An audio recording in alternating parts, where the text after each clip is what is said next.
me, it was an excitement because here for me were the best of both worlds blending together. I always was a huge Disney fan, and I was always a huge Star Wars fan. So to get them both together, to me, meant something really special was coming. Obviously, we're sitting here recording on our Walt Disney World podcast. Yeah. So it probably goes without saying that I'm a big Disney fan, and it goes without saying that I'm a big Star Wars fan. So the fact that's like, a marriage made in heaven. That's two of my most favorite things in the world. Now they're together. What? It was just amazing. Welcome to the WDW Reflections Podcast.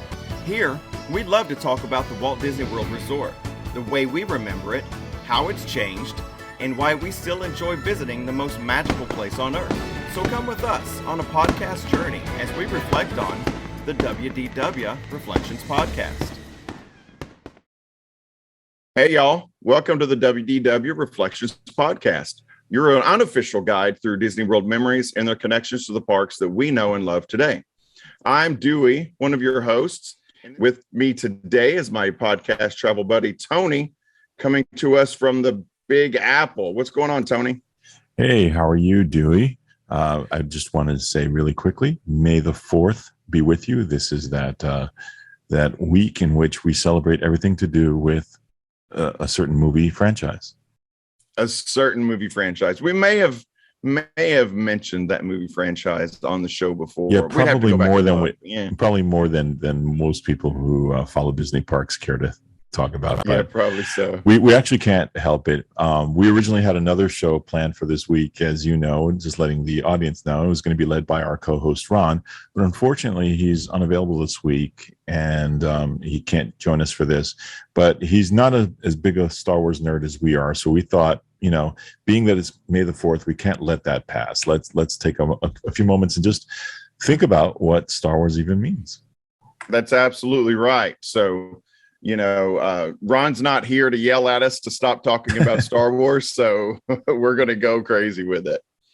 So that's right, Tony G. This week, since May the 4th is coming up, we thought that we would get together and commemorate May 4th, 2022, and what is in the last few years become a popular saying amongst Star Wars fans, and that is that kind of clever play on words, May the 4th be with you. Obviously playing on the May the Force be with you from basically every episode of the Star Wars franchise. So that's what we're going to do today. So Tony, I'm going to send it over to you, buddy. Take it away. Sure. Thank you, Dewey. As you know, May the 4th celebrates Star Wars, which was originally just a little movie made in 1977 by filmmaker George Lucas. For those of you who just want to hear about Disney parks, which is what the focus of our show is about, we'll try to steer our conversation into how Disney parks have celebrated Star Wars throughout the years. Let's take it all the way back to our very first exposure to it. I am one of the original Star Wars people. I got to see the movie in the movie theaters back in 1977. I was 12 years old, and I kind of documented all of my experiences growing up with Star Wars in another vlog that I also do on YouTube, and I'll provide the links and maybe let you guys hear some sound clips from that here.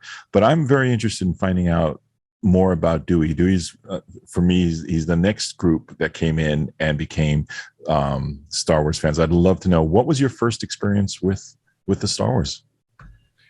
Well, for me, so I was born in 74.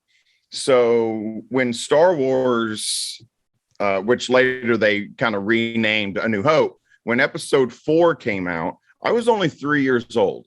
Mm-hmm. So first of all, I absolutely positively don't have any memories of, that whole, the explosion of Star Wars. Do you know if your family took you to see it as a child or no? No, I don't think they did. I obviously don't have any memories of it. They don't.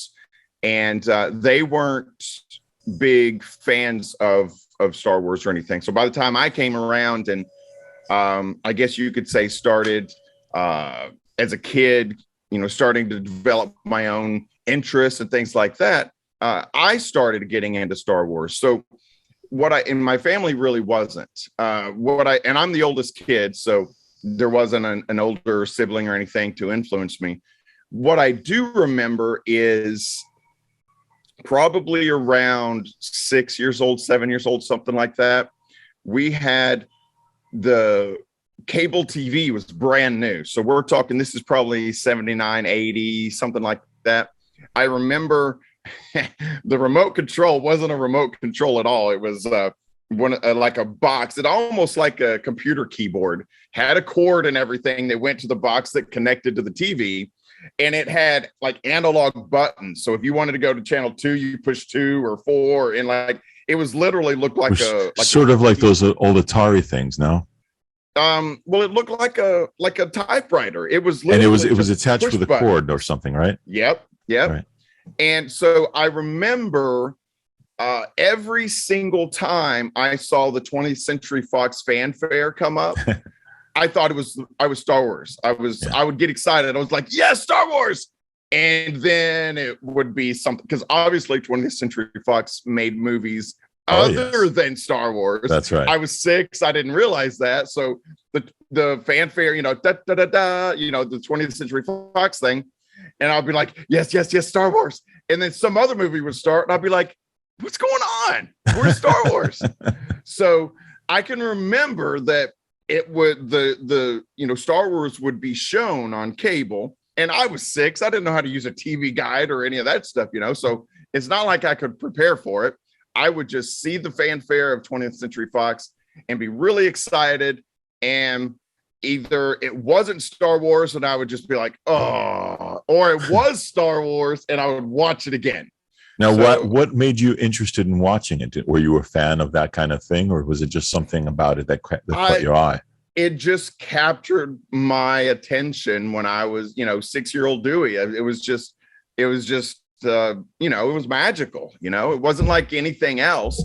And, you think about that 1979, 1980. Yeah. The only programming that kids had was Saturday morning cartoons.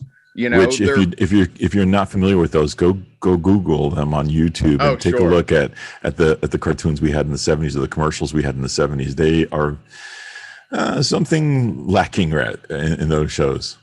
So absolutely. Because it wasn't until Ronald Reagan became president, and here you go. If you're not into history, I'm about to bore you for a second. Ronald Reagan, when he became president, kind of loosened some of the restrictions that was held to protect kids. So from advertisers and stuff, and when those restrictions were released, it allowed advertisers to directly target kids. So that's when you started seeing commercials for like this breakfast cereals and all those things that really started bringing kids into television. And so the cartoons that started to be shown after school in the 80s, like your G.I. Joes and your He-Mans and those kinds of things, those were literally created to sell toys. And then there was advertising directed towards kids. So, but that didn't really exist before Ronald Reagan's first term in office, which he was elected in 1980. So that's when, when all of those things started happening so kids started getting stuff on TV. Before that, there wasn't a lot for kids on TV. So when I was just magnetically drawn to Star Wars, and I watched it every single time I found it on TV. And so that's probably my first memories or experiences with Star Wars. Like I said, I was only 3 when it came out in theaters, so I'm certain I didn't see it in the movie theater. So did you eventually get to go see the subsequent ones in theaters as well, or did you also catch those on cable? No, if you want me to I'll go ahead and move on to The Empire Strikes Back. That is probably one of my very first, like, really strong memories, because again, 1980, you figure May of 1980, when Star Wars like I said, episode 5 would have come out, Empire Strikes Back, I was 6. I just turned 6. My birthday's May 18th. So I just turned 6 when it came out at the end of May. So one of my very first memories, my earliest memories that is still stuck in my head, I can remember walking out of back in my hometown, the Levy, Levy, Levy is the name of the town. Levy Twin Cinema is a little 2-screen movie theater in North Little Rock, Arkansas. And walking out of there, and I was just distraught, in tears, crying because Han Solo was frozen. Like I was, and so, and then it's 3 more years until Return of the Jedi comes out. Did you know that? Did they tell you it was going to be 3 years? No, I know that now looking back. Yeah. But so then we didn't know. I was 6 years old. I didn't know if there would ever be another Star Wars movie, But I can remember walking out of that little 2-screen movie theater, just crying like, "Oh, it's Solo," like just devastated that. See now what you're saying. Frozen. And what you're saying right there is a perfect example of the appeal and the reach that this movie had, because I have spoken to several people about the Star Wars experience and growing up with it, and everyone has that memory of being, they'll name the theater that they saw it at, the day that it was like, whether it was sunny out or whatever. Everybody remembers that theatrical experience of what it was like to be there. I mean, I remember my best friend talked about how sitting in the theater and seeing the Star Destroyer go over his head in a big gigantic screen, and that blew him away. I came into it from having read the first couple of issues of the Marvel comic book, which I had collected over that summer, and I couldn't wait to see how this movie ended.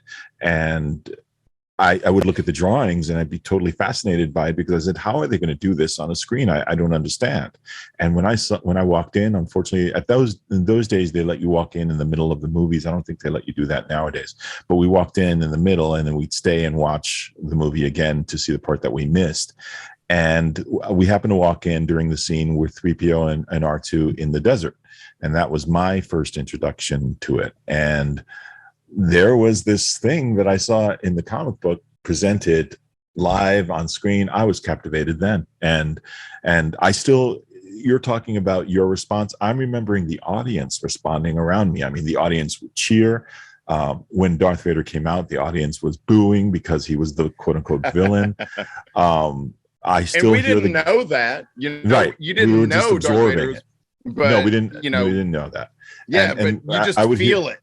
I still hear the guy, even when I watch it on television, I still hear the guy who was sitting a few rows behind me when Luke and Han are having the discussion about whether to rescue Princess Leia, and Han and Luke says, "Well, she's rich." I hear the guy who said the line before Luke said it. He still says it in my head, and that was almost 46 years ago.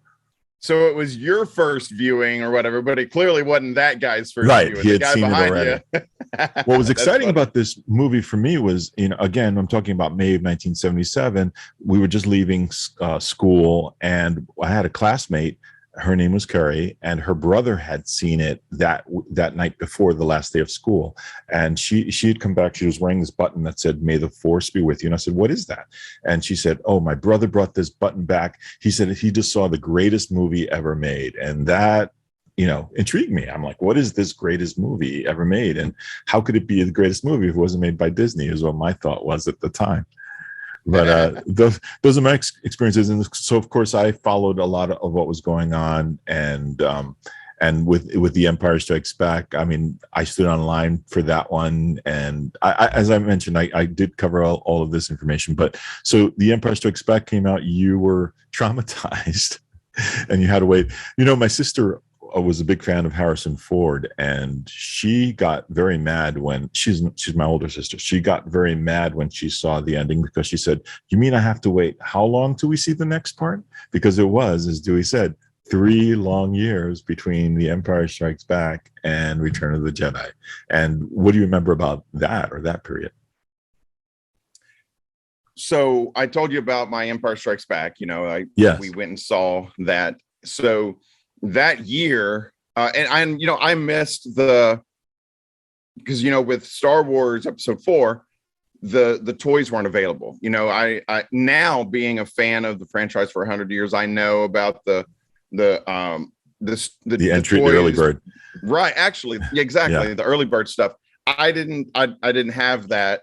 You know, I was too young then, but I do remember the Christmas of 1980. And they were ready this time.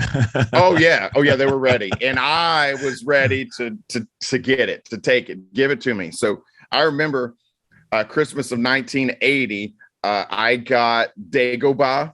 I got the Dagobah play set. Nice. And we got, just a collection of figures. Not sure, obviously I don't remember what they are. I remember I had Dengar, and there were some characters from The Empire Strikes Back that I got. I still have them, by the way. I've got about 150 of my original Star Wars That's figures fantastic. Still in the great big Darth Vader carrying case and everything. And you think about all the toys you must have had as a kid, and yet those were the ones that you felt were so important that you had to save them all these years. I still have that Dagobah. I still have the original Dagobah that I had. It had a foam, when R2 falls into the swamp, it had like a little piece of foam about this big that had like it's hard to explain, but it was a little piece of foam that had a cross cut into it, so that it opened up and you could push R2 down into it. So and then you could poke his antenna up from the swamp. But I still have that little Dagobah. Unfortunately, the foam has disintegrated over, 40 years now. So it's just a hole now. But I still have that Dagobah. I still have all those figures. So I remember that, obviously there was 3 years between Empire Strikes Back and Return of the Jedi. So, those toys were amazing. I created my own Episode 6 time and time again with those toys. It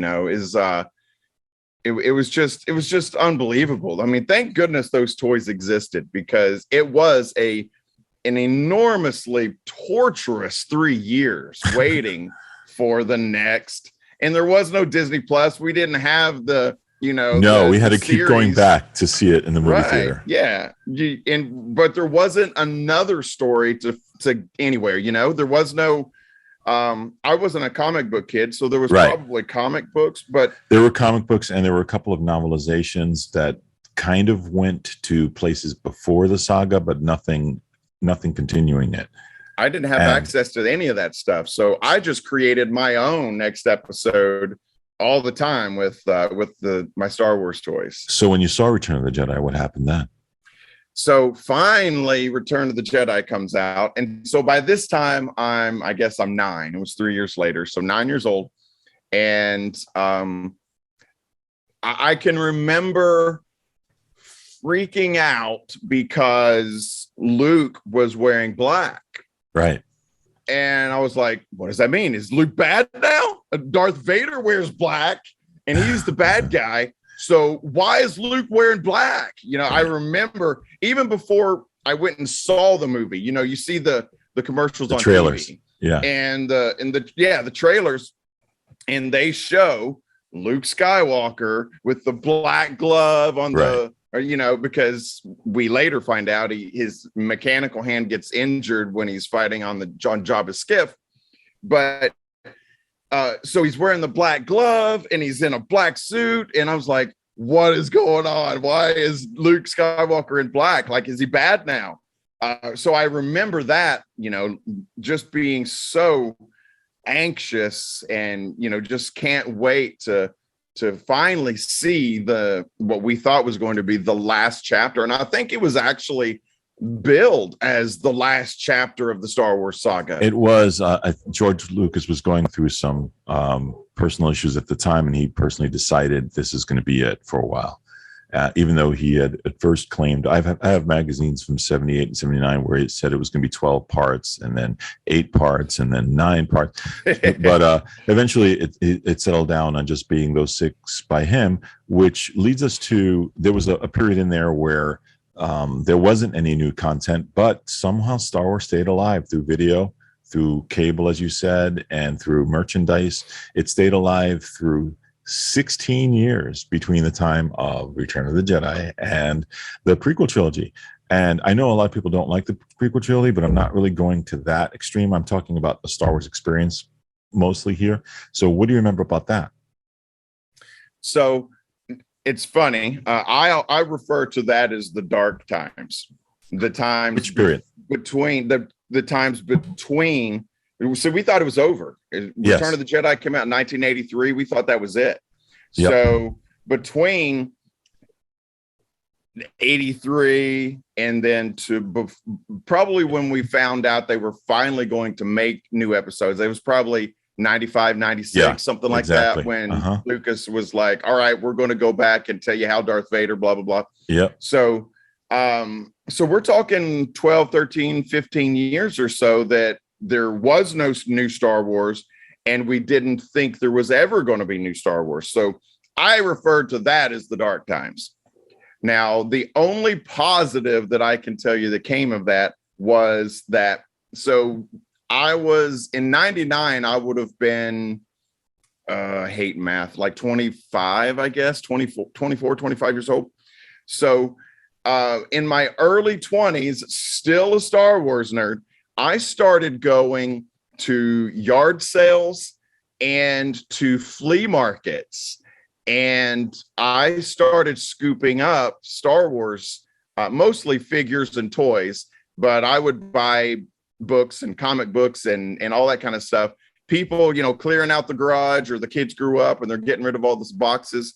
So that's what I did in the dark times. I went and bought every ship and lucky you figure and everything that I could find. So, I remember there was a little flea market in North Little Rock, Arkansas that I went to that, and, I was 20 years old, whatever. So I wasn't making any money, I was poor.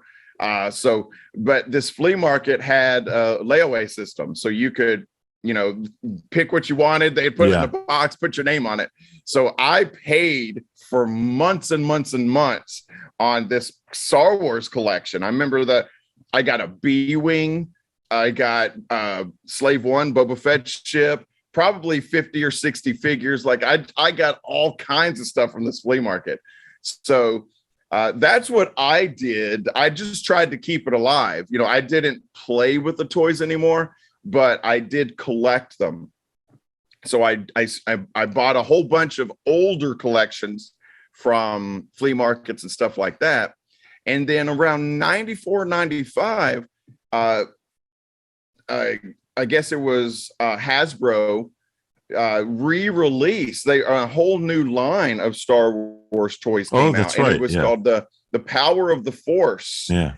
This is the Power of the Force line that I'm talking about. Is that the bulkier ones when they used to look a little bit bulkier? Yes, And so these came out, let me see. It was actually made by Kenner. I don't know if you can see that. You're fading out a bit. Yeah, my screen, because I have that silly background. It was made by Kenner. 1995, these came out. So the Power of the Force line came out in 95. And so I started buying these, and I had every single one that they put out.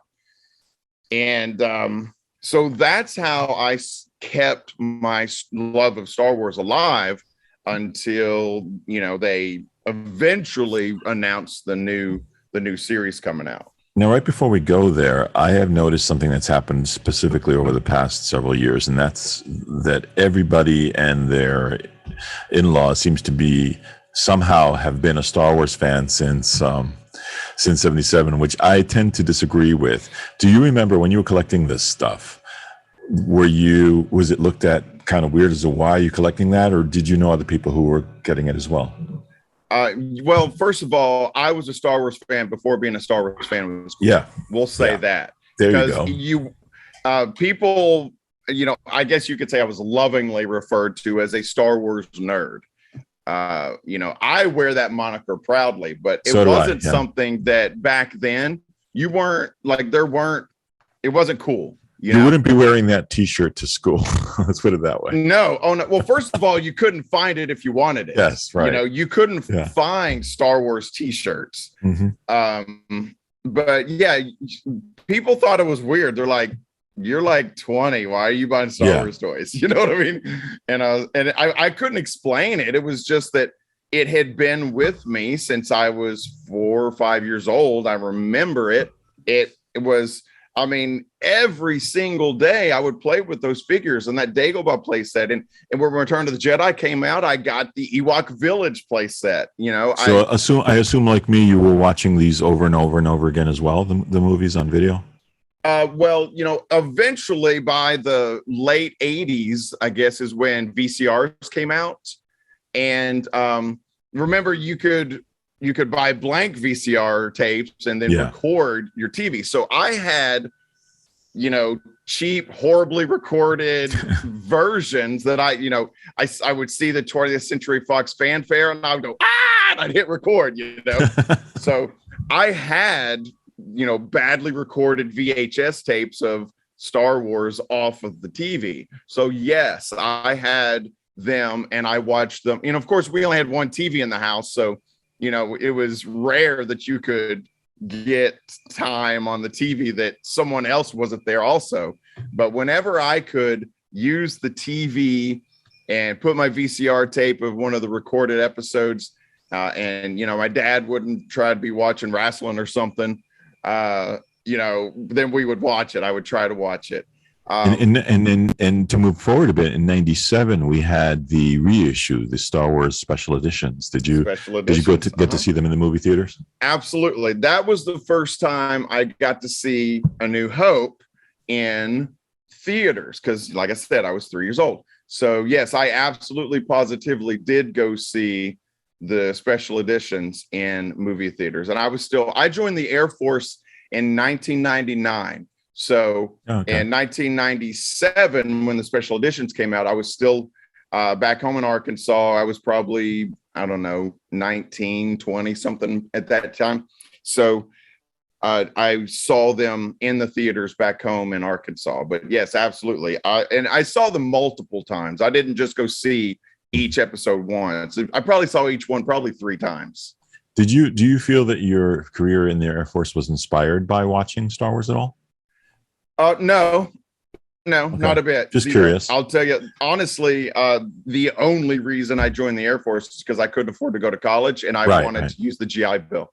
Okay. So I like to pretend that I was a patriot, or none of that's true. I was just poor and couldn't go to college. So I was just curious if the space theme had anything to do with it. Maybe subconsciously. When I was a kid, I dreamed of going to space camp and I thought I'd be an astronaut someday. So maybe subconsciously a little, but I wouldn't be being truthful with anybody or myself if I said that I joined for any other reason other than trying to better my life and try to pay for college. So. Well, let me move this forward now. During this time, you also went to Disney parks. Did you? I think we've spoken about it before. Star Tours. Yes, I know we've talked about it in a previous show about my first time to Disney MGM Studios. Was in 1989, just a few months after it opened, and they had begun construction on Star Tours. And again, this is before the internet. This is before I bought my first burn bombs or anything. So I didn't know what was there, what wasn't there. I had no idea. I just knew MGM Studios was there and we were going to go. So my first time there, the big AT-AT display in front of the Star Tours building, that was all there. And I remember you walk down the main street there and the Chinese theater is there in front of you and you make a left and boom, there's the AT-AT. I freaked out. Sure. And then was devastated when I got to there and got to the opening to the queue, and the sign there says opening whatever summer 1990 or whatever it was. So I was devastated that I couldn't get on Star Tours that first time. But we finally did go back the next year, and I got on Star Tours and was just, I mean, as a kid, you play with those toys day after day after day, and you never dream that someday you can be in the movie, Right. And that's what Star Tours was. And they did a great job of representing that, especially when they would have the appearances of the characters in front of you with the audio animatronic of C-3PO and R2, or the sometimes appearances of Chewbacca and the Ewoks in that area, and sometimes even a Stormtrooper, I understand. It would have probably been pretty intense to anyone who grew up at that time to actually be involved with it. And that led into the prequel era. I don't think I didn't get a chance to speak with the people I was reflecting on the experience with about the prequel era, but that is prime time. That was prime made for your generation. What did you feel about that in that time period? Well, first of all, we never thought that was ever going to happen. Never, right? So years, it was just. I mean, why would you? Well, if you waited 15 years, yeah. Right? Exactly. We never thought it was going to happen. So the fact that it did was pretty amazing. I remember, when they finally announced that it was going to happen, I was, really, really excited. And then I joined the Air Force in '97. So in 1999, when episode 1 came out, I was in the Air Force and I was stationed at Keesler Air Force Base, Mississippi, and which is in Biloxi, Mississippi. And I saw the episode 1.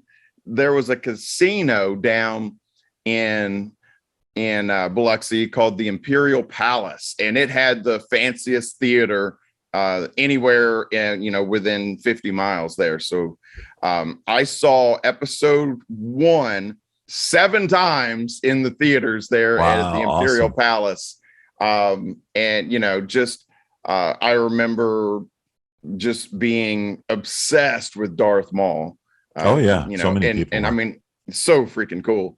But I was a grown man by 1999. I was, I don't know what, 25, I guess, and still being made to feel like a kid again, because I went and saw it so many times. Saw it with some friends a couple of times. Saw it with by myself a couple of times. And it's hard to explain to anybody who wasn't around during that era what that was like, because I experienced it the first time, but the second time was so huge because it was now being covered everywhere, and there were people lining up for weeks before seeing this movie. They literally would sit and camp out in front of the movie theater for weeks ahead of time to see this. And I got to see it the night before, and I had booked tickets, I think twice. I had gotten tickets to go see it the night before it opened, and then the day that it opened. And even booking tickets was difficult because they were sold out almost instantly. It was such an experience that can never even be equaled. And I know that the movies were derided at the time, and now we're finding the new generation, the ones who grew up with that, are actually saying, what's wrong with you people? That was great. That was our Star Wars, and we love that. And a lot of what's coming out today is kind of hearkening back to stuff that came out of that particular era. And I personally, I've never gotten to share my opinions of it, but I personally think those 3 are a great series of movies of their own. They have, I don't necessarily need to connect them to the original one to enjoy it. I think they all have something in them that is just so captivating that is probably better than a lot of movies that are out there today. And I think I can get into George's vision. I can get into the beauty of how it was filmed. And what I've done from time to time is I change the language on it. And if you don't listen to it in the original language and you just look at the screen, it is such a beautifully poetic series of movies that I think have been totally underrated during the time that it first came out. And I think as time goes on, they may be looked at a little bit differently.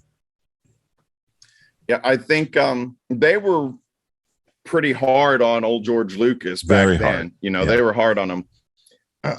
Excuse me. I'll say that I will say really quickly, there were reasons for that. I mean, if you're just a regular movie fan and you're a regular Star Wars fan, I could see why you could feel that way. But I think that you have to wipe that from your brain and just try to see it as the entertainment value that it is, and understand the creative process that went into this. It wasn't just thrown together. I heard a couple of comments, people said, oh, he's just making the money. Look at these movies again, and you'll notice every single detail was thought out. It wasn't just something that was slopped together. Absolutely. And he did get a lot of criticism and everything like that. Yeah. But, I don't listen to those people. Yeah. I was in 1999. I was that 6-year-old kid again, and just happy that we had Star Wars again. Yeah. There was 15 years or whatever that there was no Star Wars, and now there's Star Wars again. You people need to shut up. Y'all are idiots. We have Star Wars again. What are you complaining about? Yeah. So I was just excited that we had Star Wars again. Did I like the prequels as much as the originals? Of course not. And I will never like anything as much as I like the original trilogy. That was just a magical time of my childhood. Nothing will ever be that. But I am so excited and so happy that and then I was that it was back, and it was, if it hadn't have come back, if we didn't have the prequels, I don't know that Disney would have bought Star Wars. I don't know that there would be this revival, this resurgence of Star Wars now, if they hadn't have done the prequels. If it had just been the original trilogy that ended in 1983. I don't know that when was it, 2012, I think Disney bought Star Wars. 2012, that's correct. I don't know that purchase would have happened. I don't know that Star Wars would have been relevant enough to be worth that money that Disney put out, the billions of dollars. The revival or the resurgence that Lucas created with the prequel trilogy from 1999 to 2003 is what made that purchase possible. And plus, I think it also inspired what is commonly known as today's Star Wars, because I think it brought it into it. You couldn't escape it in 1999. It was everywhere. I was on a plane before the movie opened, and they handed out a soda can, and on the soda can there was a picture of Princess Amidala on there, Queen Amidala. Pepsi had a huge deal. Yeah, for sure. It was unavoidable, and so it was such a huge thing. So it was huge enough for Disney to celebrate it in Star Wars weekends, where they had a yearly thing where you and I have spoken about this before as well, where we would go down to Florida and actually enjoy celebrating Star Wars. Absolutely. Yep. I did that several times in the late 90s, early 2000s.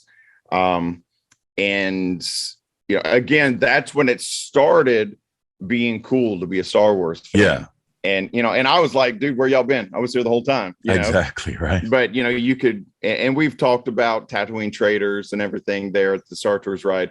That's really the first place you could buy Star Wars memorabilia again, because, it's not like you could just go down to JCPenney's or whatever and buy a Star Wars t-shirt. They weren't making them, but you could go to Tatooine Traders or Indoor Vendors, the two stores that they changed names, but you could go there and buy like a Boba Fett shirt or something. You couldn't buy those at the store prior to Disney putting Star Tours into their parks. And it must be noted that the parks were always packed during Star Wars weekends. I mean, you couldn't even walk through there. It was so dense with people. Absolutely. At least the ones that I visited. I mean, it was always just so busy. And I know that they did a couple of things where they were goofy, and they did the I'm blanking out of what it was called, but Stig and Hoopla's Hyperspace Hoopla. I actually enjoyed that. It was these two actors who would stand on stage and introduce goofy acts in which the Star Wars characters would get up and dance or do like a variety show. I had fun during that, because I thought, for me, we're just having fun here. It's great to be able to see these characters, Chewbacca dancing, the Stormtroopers dancing, just made me laugh. And really, that's a little bit of genius there, because what that does is the maybe the Star Wars fans that are on the sidelines, maybe they're just casual fans. They're not, huge like us. Or maybe they're not fans of Star Wars at all and the ones that call him Dark Vader, you know what I mean? Yeah. Just the ones that know what Star Wars is, but haven't seen it or whatever.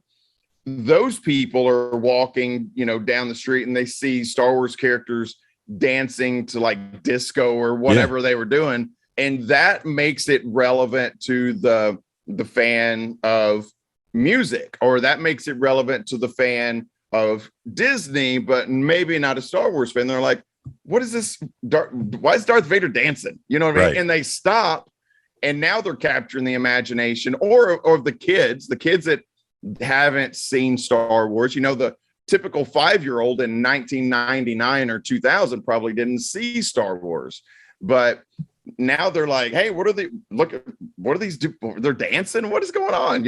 That's capturing the imagination and at least the attention of the casual Disney fan that is now like, maybe I should check out this Star Wars thing. I don't know. What is this? I don't know what this is. It's very or possible they went that on the happened. ride, so it's very possible. And for sticklers, you would know this as a costumer yourself. The costumes were authentic. They were not just thrown together Star Wars costumes. They made sure that they were movie accurate to what they were doing.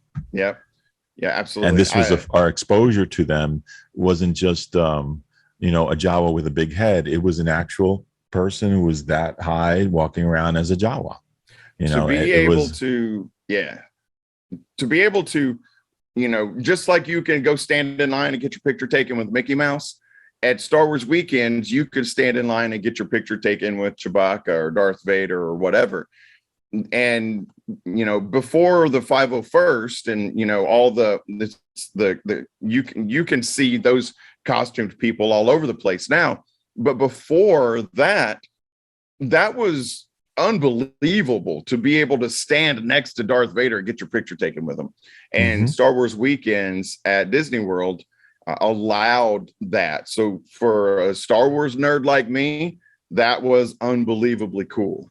Yeah, it was for me too. I really wish I could have gone to all of them. I didn't get to all of them, but I went to a substantial number of them and always had a great time there. And speaking of this, in late 2011, actually during the throes of Hurricane Sandy, I had lost communication with the internet during Hurricane Sandy.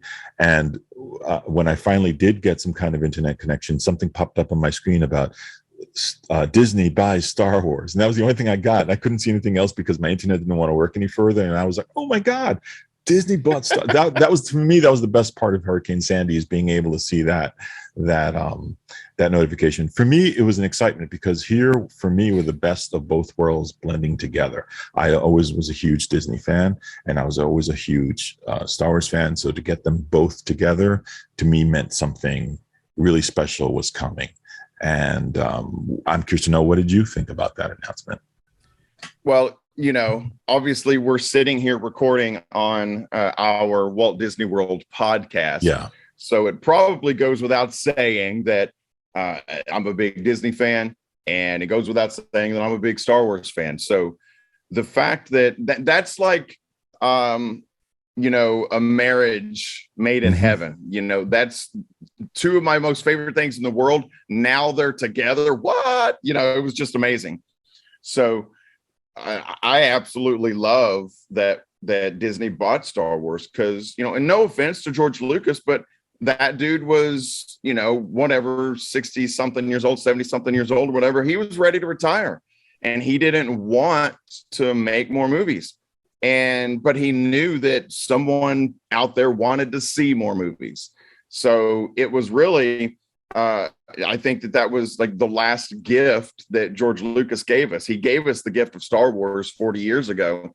And in 2012, he gave us the gift of the opportunities for more Star Wars, for new Star Wars. Exactly. And speaking of this gift, it was another 16 years from the time of the last Star Wars movie till we finally got to see another Star Wars movie. An amazing span. It was about 30 years from the time of Return of the Jedi, 30, maybe 32 years, something like that, from the Return of the Jedi to The Force Awakens. And for me, I mean, I know a lot of people, again, have mixed feelings about the sequel trilogy. I happen to have enjoyed them. I enjoyed the Star Wars experience of every year there was another Star Wars movie coming out that you plan to go see and be there in the movie theater and just experience this world. And I don't know, I think I enjoyed this last experience probably as much as I did the first. It was just so much fun.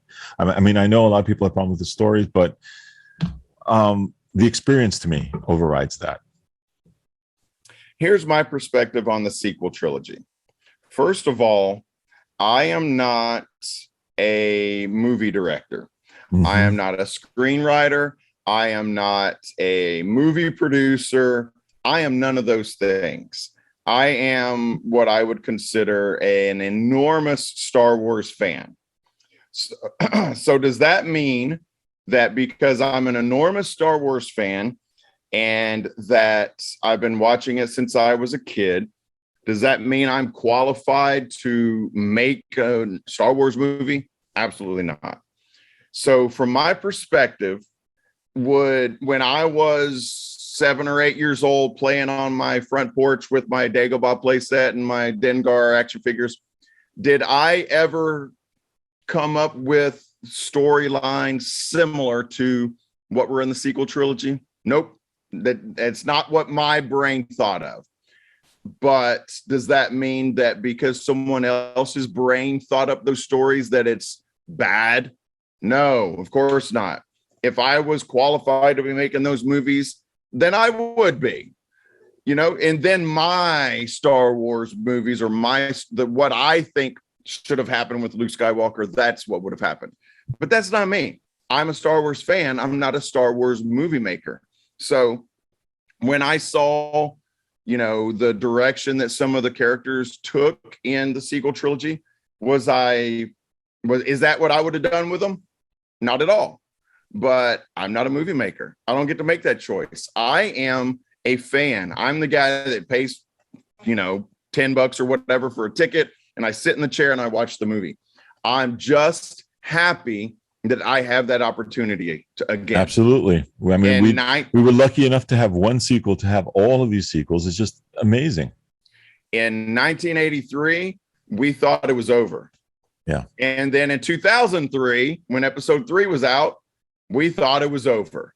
Now, remember, speaking of 1983, I just want to throw this in real quickly. I was already 18, so I was an adult, and I went to school with other adults. I was in college at the time. Everybody was psyched about seeing Return of the Jedi. When we returned to school in the fall, would you believe that everybody complained about Return of the Jedi? They said this was awful. It could have been done this way. Why was Princess Leia not in charge? Why wasn't Boba Fett on the bikes? It came up with every possible scenario that could have happened.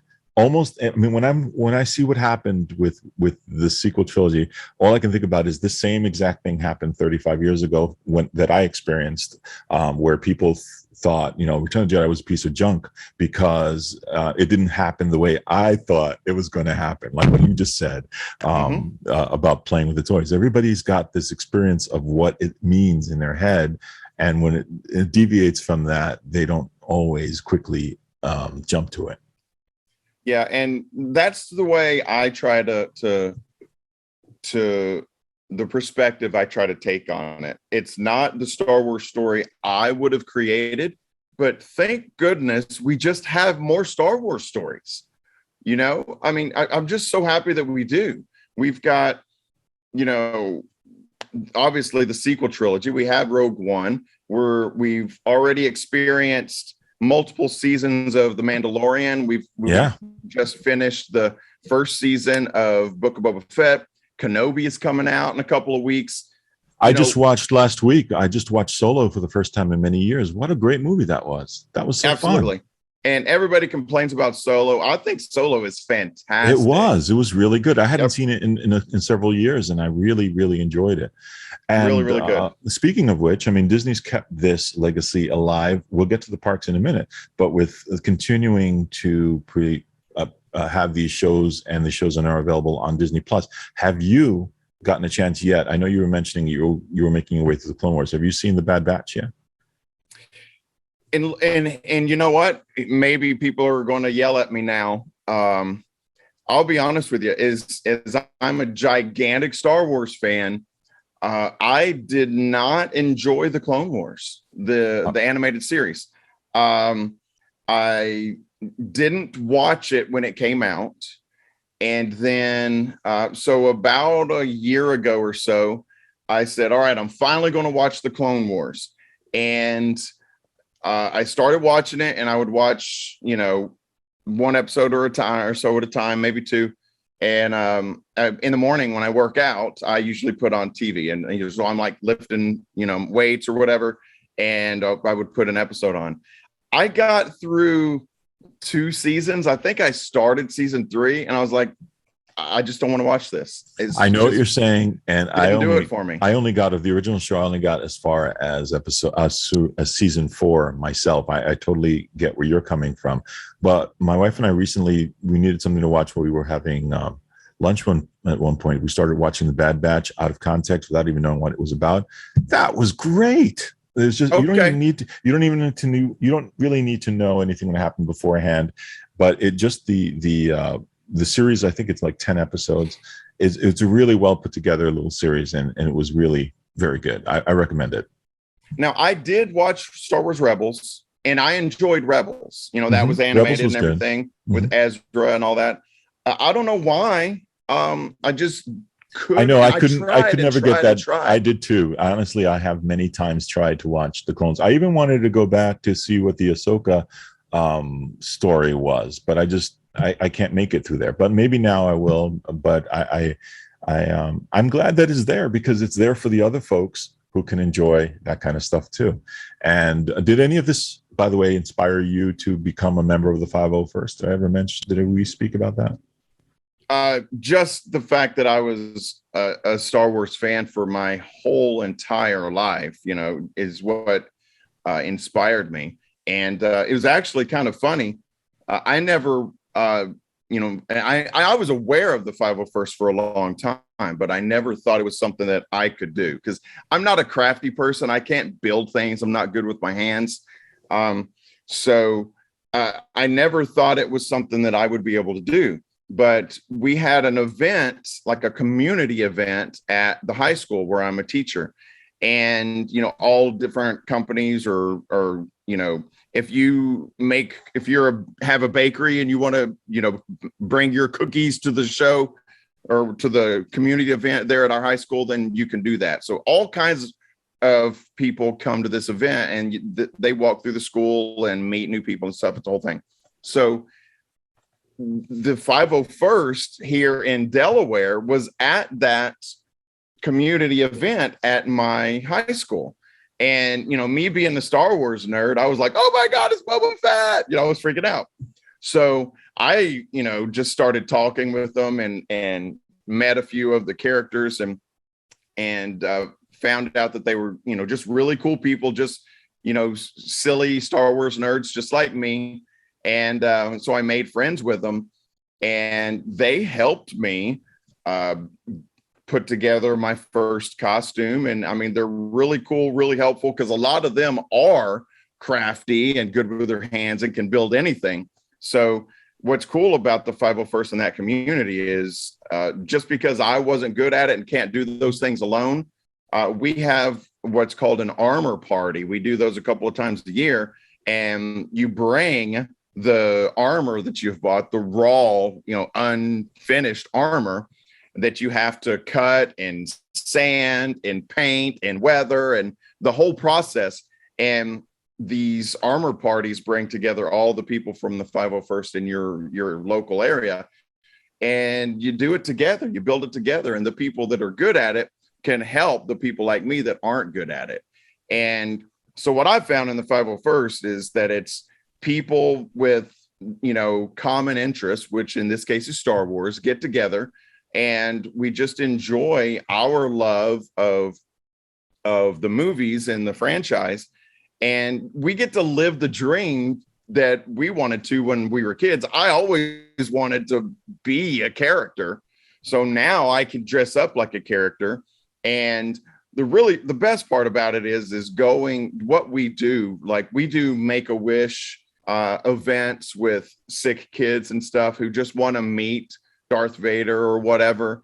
I've done Ronald McDonald House. I've gone to children's hospitals, all kinds of stuff that it's a charity. So I get to be a Star Wars nerd and dress up like a plastic spaceman, but I also get to put smiles on the faces of kids that are ill, that are sick. And, they may be going through chemotherapy or whatever, dealing with things that kids should not have to deal with. And it's bad stuff that I hate that kids have to deal with it. But what's amazing is that kid could be going through something and having the worst day he's ever had. But you walk in your Star Wars costume and you make that sick little boy or little girl smile. And to me, that is absolutely amazing. It's so powerful to bring a smile to a kid that maybe hadn't smiled in a week or whatever the case may be. And that's the power of this. That's the power that I think, or the force, as we want to put it, that this is a movie series that is beyond that. It's an experience that can make people smile and a thrill that people can enjoy together. And what you do and what our recent guest Matt also did. If you guys haven't heard that show, we spoke with another 501st member about his experiences during this kind of charity work. You can search for that on our channels. But I think it's really worthy. I think it's awesome that you're able to channel this love for a series into something that can bring smiles to other people. But speaking of bringing smiles to other people, we also were treated by Disney to having a whole section of the park turned over into being essentially what became known as Star Wars Land or Star Wars Galaxy's Edge. I know you got to visit it before it opened to the public. I got to visit it right before the pandemic, so we haven't been there recently. But what your impressions on the place? How did you like it? So yeah, we were able to go. I'm a high school teacher, so I get the summers off. So pre-pandemic, we spend usually about a month of the summer with my father-in-law and mother-in-law who live in St. Cloud, Florida. And my mother-in-law is retired from Disney, and my father-in-law still works there. So I was lucky enough to get to go to the cast member preview before Galaxy's Edge opened to the general public there at Disney World. He booked a 4-hour preview for us in August, or for me. He could only take 2 people, himself and one guest. Oh, wow. So I armed wrestle my 15-year-old son, and at that time I was bigger and stronger than him, so I won. I'm joking, but so my father-in-law took me to that 4-hour cast member preview, and it blew me away. Just the at that time, Rise of the Resistance obviously hadn't opened yet. It didn't open until I believe December of 2019 there at Disney World. But so it was not open yet. But the rest of Batuu and the rest of Galaxy's Edge was open, and we rode Smuggler's Run 2 times and absolutely loved it, and just roamed around the place, just looking at every detail I could take in. And Galaxy's Edge is amazing. It is immersive, front to back, top to bottom, left to right. No matter where you are, it feels like you are in another place. And what's amazing is that you look around and you cannot see or hear Hollywood Studios. It's literally right beside Toy Story Land, but you can't hear Slinky Dog. You know what I mean? Like, it's just it's its own world. Yeah, absolutely. They've surrounded you with whatever trees and buildings and stuff. You're completely encapsulated in fact, when I went, place. we spent specifically the time that we were there. We had 2 days to spend at Disney World. We only spent it in Batu for those 2 entire days, and I literally can't even tell you that there was a park outside of that. I felt as if we just were there. Yeah, it's truly amazing what they've done. And 4 hours was not enough, but at the time, that's all I had. And, we thought we were going back in 2020. We thought we were going back during the summer. And, I would spend days at Galaxy's Edge. But unfortunately, we all know that the world changed in March of 2020. So I still haven't been back yet. But those 4 hours, that just was an appetizer. I haven't been able to have the main course of Galaxy's Edge yet, but I think like you had mentioned this once before. The only if there's anything that's really perhaps I can't think of the word, but slightly off about it is the fact that they encaptured the time being just between the second movie of the new trilogy and the third movie. So they're kind of stuck in that time period, whereas they could have opened it up and just said, hey, this is just Star Wars land. Over here you'll go to Batu, over here you go to Tatooine, over here you go to Bespin, where it could have just been a whole different time of Star Wars. I don't think anybody would have necessarily minded, because I think you even said the princesses are walking around. I mean, Ariel's walking around or lying around in her, you can go meet her with her fishtails. Meanwhile, we know in the movie she's transformed. Right. Yeah. And I hope Disney realizes this someday, or maybe they already do and they're already planning it. But if I was going to armchair Imagineer here, I feel like they kind of painted themselves into a corner with Batu, because it's locked into that time. Like this is right here. We're between The Last Jedi and Rise of Skywalker, and we're stuck here. And the problem with that is, because they thought that they were going to, they were feeding off the success of the movies, and they thought, okay, we're going to make this whole series of movies and people are going to love them and they're going to experience the movies going forward. They did not expect the negative reaction that fans had with The Last Jedi. I mean, this was being developed at the same time. So I think that what happened was when the fans reacted negative to The Last Jedi, that's where they got stuck, because now they had to finish off that story and they can't continue any further than that now. We're stuck in between there. But it's great to be able to see Rey and to see the new characters. But I think as it goes on, I think there should be some way. Maybe there's a portal that we go through, and hey, going through this portal, you're going to visit, I don't know, Tatooine in the year of Luke or something. I don't know. There's got to be some way that they can just loosen up on those restrictions and make everybody happy, I think.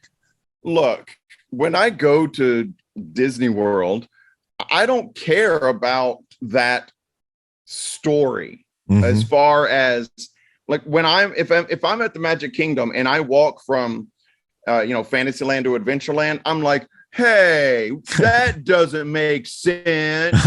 Why is Pinocchio still a puppet? Right. I don't care. Like, why are you don't do that in any other place? Toy Story Land isn't, they didn't stick themselves to when Andy was in college. Like, that doesn't make sense. You're stuck in Toy Story Land when you're a toy and Andy's a kid and everybody's happy. Like, why do we have to stick to this time in Galaxy's Edge? I thought when they called it Galaxy's Edge, I thought it was because it was at the edge of the galaxy that anything could happen, that they could just go off to whatever function that they needed to. When they first showed that model, I actually thought that's what the intent was, so that you can, visit, this world here, the prequel trilogy here, and the original trilogy there. That's what I thought their intention was. So it's kind of odd. Look, and you'll remember this, but it's Star Wars weekends. After the prequels came out, you could go over here by what was it? It was Sounds Dangerous at that time. Right. That you remember the Drew Carey show? Yes. They always set Queen Amidala up over there. That's where she would get her pictures. over here was Luke and Leia. Yes. From episode 4. Like, so white, Tatooine Luke and white dress Leia. That doesn't make any sense. Queen Amidala's right there. I've made this joke before, where I was there when Jake Lloyd was actually the actor who portrayed young Anakin Skywalker, the baby Skywalker, was there signing autographs. And at the same time, I walked across the way and Luke Skywalker was there. And there was a guy before me in line who went to go to this picture and he said, "Hey, I just saw your son." And Luke goes, "That's not my son. That's my father." Right. So, they did it with Star Wars Weekends. Yeah. Here's Amidala. Here's Vader. Wait, that doesn't make sense. Nobody cares. They just want to see the characters from Star Wars. So if I were Disney CEO, which, by the way, I'm available, Disney, if you're listening, I would open up. There would be no more Batuu Galaxy's Edge stuck in this window, this time window. Galaxy's Edge would just be the Star Wars land. Yeah. And it could still be called Galaxy's Edge. It's the edge of the galaxy. Anything can happen here. Clone troopers could be right over there. Yeah. And the Mandalorian. Awakens troopers right over here. Absolutely. I don't care what time I don't care. I want to see Darth Maul and stormtroopers and clone troopers and Mandalorian. And kind of like what you said about the dance, just being able to, for the people who are casual viewers, just being able to see these worlds and go, "Oh yeah, there's that Mandalorian guy everybody's been talking about. Maybe I should check out his show." That's 100% what I would do if I was in charge. Because they still sell. I mean, a lot of things that they do, even though they were very careful about it, if you really think about it, why, if we're really taking place between the time of The Last Jedi and The Last Skywalker or whatever it was called, why is there this place where the secret people are selling lightsabers and training you how to use lightsabers? Wasn't Rey the last Jedi? Well, the Jedi are gone. Why are we building new lightsabers? Yeah, why can you go into the marketplace and buy a Jedi robe? What do you need that for? There's no Jedi. They're already dipping their toe, out of that timeline. They really need to just open it up. And especially with the success of all of these new shows that they've got to find a way to start bringing that into the parks. I think doing that will enhance the experience for everyone. And I mean, the good news is that even though a lot of people at the beginning said that Galaxy's Edge looked like a failure, it certainly does not appear to be. I mean, every time I see a video from there, that place is packed. If I'm going to predict the future, I'm going to predict the future that they're going to continue growing Star Wars. Cassian hasn't come out yet. Kenobi hasn't come out yet. There's supposedly a new trilogy coming out in 2 or 3 years. If they have any brain at all, they will stop that timeline, the idea there in Galaxy's Edge. And my thinking is that they'll be able to open another corridor or something, create a third attraction in there in Galaxy's Edge, and it'll stop that timeline. And maybe it'll be like an original trilogy era attraction, so that they can then put in the Boba Fett's and the Darth Vaders and all of those characters.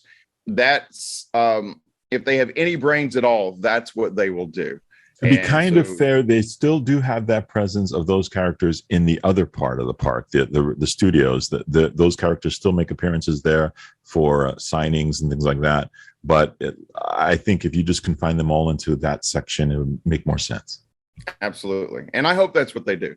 I really, truly hope that's what they do. They can, there's so much opportunity there. You have 50 years of Star Wars available to you. Why do you create this entire land dedicated to a time frame, 6 months or whatever it is? Yeah. It's like I said, they painted themselves in the corner, and they need to open that back up now. That's what they should do. Right. Well, we're hopeful for the future of Disney parks, and that they do do exactly what you're saying and expand this. And it has been a lot of fun thinking about and talking about this experience, about how these movies affected us and how Disney, in fact, also enhanced that experience. But if we were going to move on to, as we normally do on our show, talk about the next segment of the show, and we call that "What's Your Favorite?" If I were to ask you which is your favorite, I'd like to know. I don't think I know. Who's your favorite Star Wars character?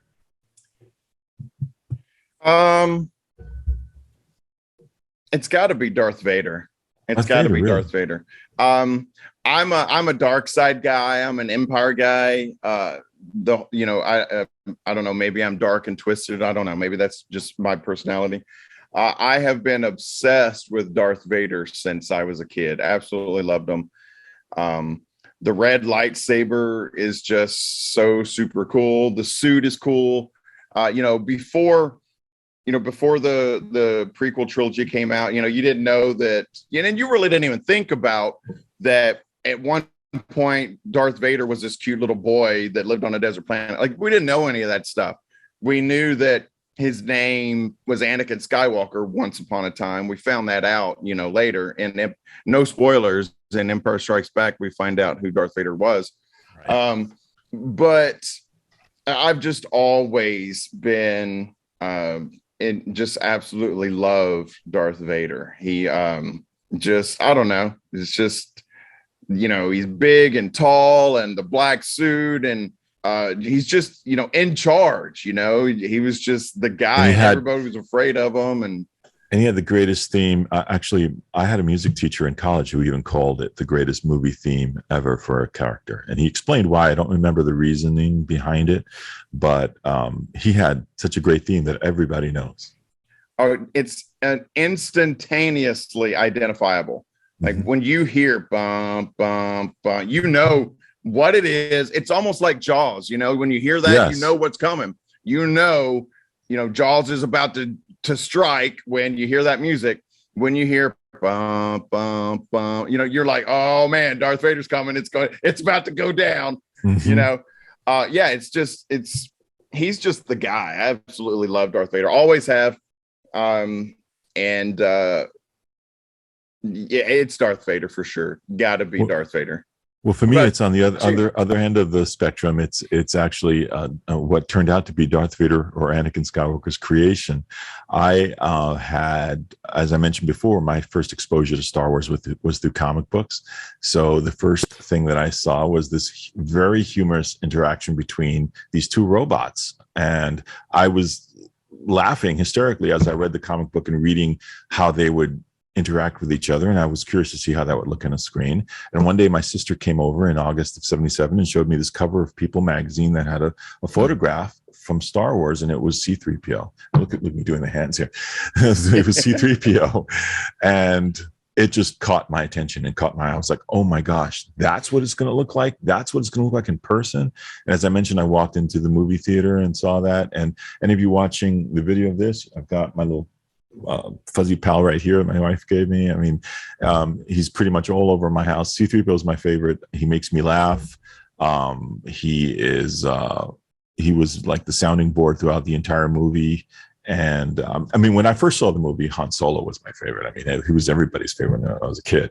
But 3PO is the one that I'm most affiliated with. I collect anything 3PO. I've even got the little pop guy in front of me here. So, but that's my thing.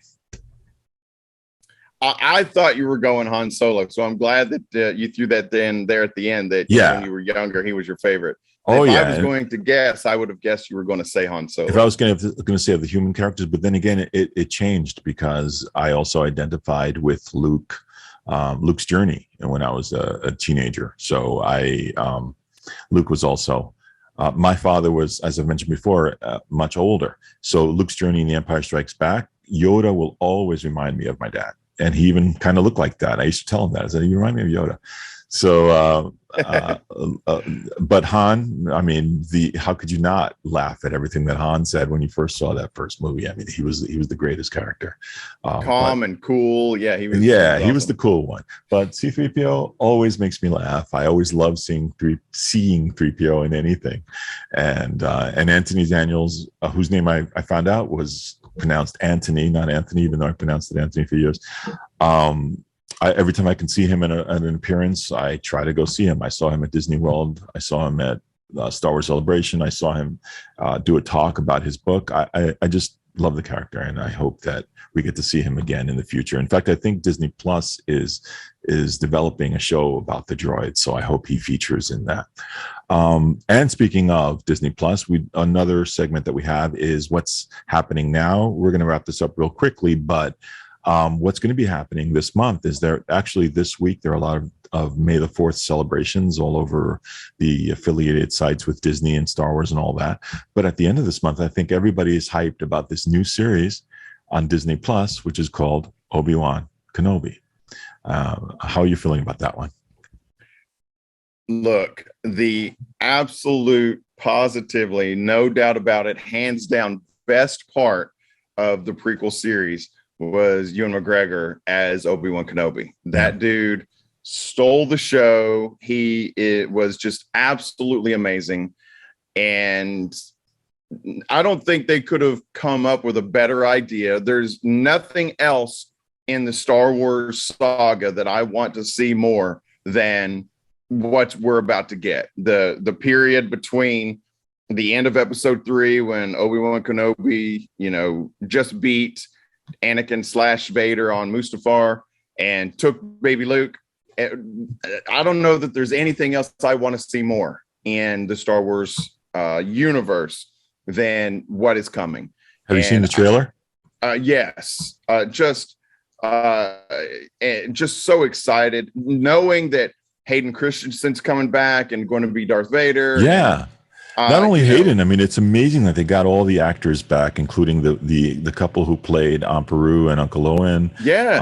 A lot of people who were involved in the previous thing are coming back, it's been 20 years since Hayden Christensen played Anakin Skywalker. So it's what do you think about the fact that there might be the rumors, or it's kind of been said there's going to be another matchup between Darth Vader and Ben Kenobi? Do you think that that's going to be a problem in your head canon, or is that something that you'll just say, just bring it on? I don't care. This is just new Star Wars with them. I just want to see it and enjoy it.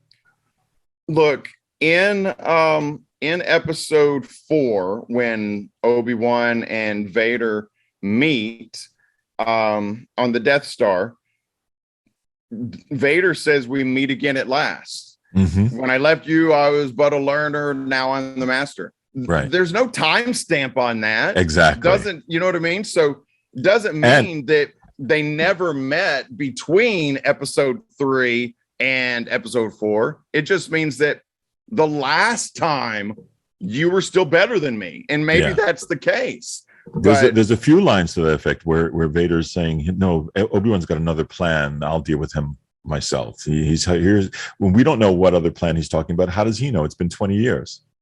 Mm-hmm. Yeah, absolutely. So I have no problem with them saying, "Oh, hey, we forgot to tell you they fought one other time." I don't have a problem with that. That's great, because you know what? As a fan, I want to see that. Yeah, so me too. Yeah, squeeze it in there, man.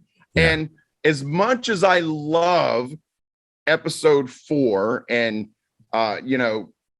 after seeing what a lightsaber duel can be, after especially that, holy smokes, that lightsaber duel, the end of episode 3 with Obi-Wan, and I need to see a better lightsaber duel between Darth Vader in the suit and Obi-Wan Kenobi than we got in episode 4. I need that. My mind, my soul needs a better lightsaber duel between those two. So I hope that's what's happening. I want to see that. It seems to be indicated that we may a wish come true. And I think this week it was announced that Ewan is open to doing another. This is a self-contained 6-episode thing. Was originally thought of as a movie and then reconceived for Disney Plus. But Ewan's been saying in interviews, "Hey, I'll do this again." So let's see where this leads. Hopefully, there'll be something else that we can see, another hidden adventure someday. Look, it's funny that how quickly we become unsatisfied because when they first started talking about Obi-Wan, it was going to be a movie. Yeah. And I was really, really excited. It was like, oh yes, a movie about Obi-Wan. I want it. And that would have been 2 hours of amazingness, right? Sure. So when they decided to go the episode route, the series on Disney Plus instead of a movie, I was like, yes, I can't wait. And then they told me that it was only going to be 6 episodes. And then I was disappointed. I was like, what? I want 10 episodes. Even though I thought it was going to be a movie and I was only going to get 2 hours, now with 6 episodes, I'm going to get 6 hours and I'm still not happy. I'm like, I want 10 episodes. That's not only 6 hours, you're going to get 2 the first week. Yes. So it's funny how quickly we become dissatisfied. First of all, we never thought we'd ever get any more Obi-Wan. And now certainly we are. not the original star. Yeah. Oh yeah, for sure. So it's funny that we're getting it and I'm still not happy. I'm like, what? 6 hours? That's it? So I'm really looking forward to it though. I love the way the worlds look in it. I think it's kind of interesting, and it's interesting it appears that it's not all going to take place on Tatooine. So it should be fun to see new or old places of the Star Wars galaxy that we've never seen before. Absolutely. Can't wait. Look, and Cassian down the line, and I'm looking forward to that Mandalorian at Christmas time. So there's plenty more of this to come from our favorite mouse-eared company.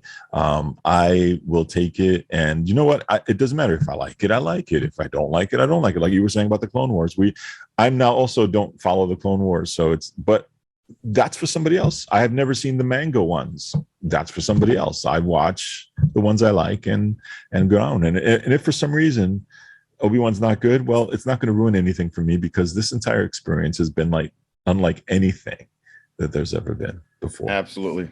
Can't wait. Yeah. And it's been fun talking about this, Dewey. And hopefully, maybe if the audience is interested, maybe we can do a recap of Obi-Wan episodes after they air or something. Because I know that I usually like to wait for shows to catch up before I watch them. But in this case, I am not waiting. I'll be watching these as soon as they premiere. So absolutely. Yeah, it's too good to a lot of Netflix shows or whatever. I'll wait until the season is finished. Then I can binge them. Yeah. I will not be doing that with Obi-Wan Kenobi. I will definitely be watching it. So same here. So if you guys are interested in hearing us talk about it, let us know.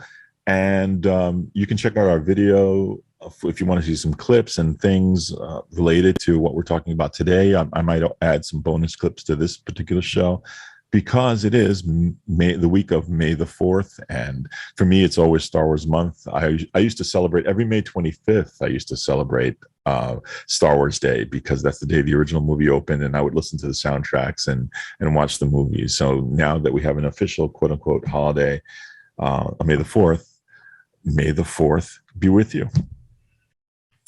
All right. That's awesome. Tony really enjoyed having our little Star Wars discussion here. Good thing Ron wasn't here to yell at us to be quiet. All right. So that just about does it for this episode of the WDW Reflections podcast.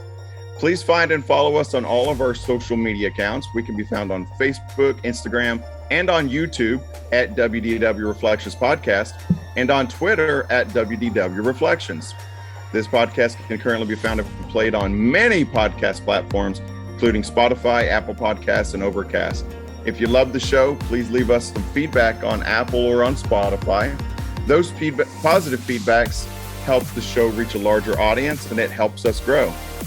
And don't forget, you can always message us from any of those social media accounts, or you can email us at wdwreflectionspodcast@gmail.com. Send us questions, comments, requests for trip tips, ideas for future podcast topics, or anything else you can think of, because we would love to hear from you. Please keep coming back and listening, and please do us a favor. Tell your friends, your family, anybody, just somebody you pass on the street. Tell anybody about our show. We would really love to get to a wider audience. Thanks for reflecting on Walt Disney World memories with us and Star Wars memories on the WDW Reflections podcast. And may the 4th be with you.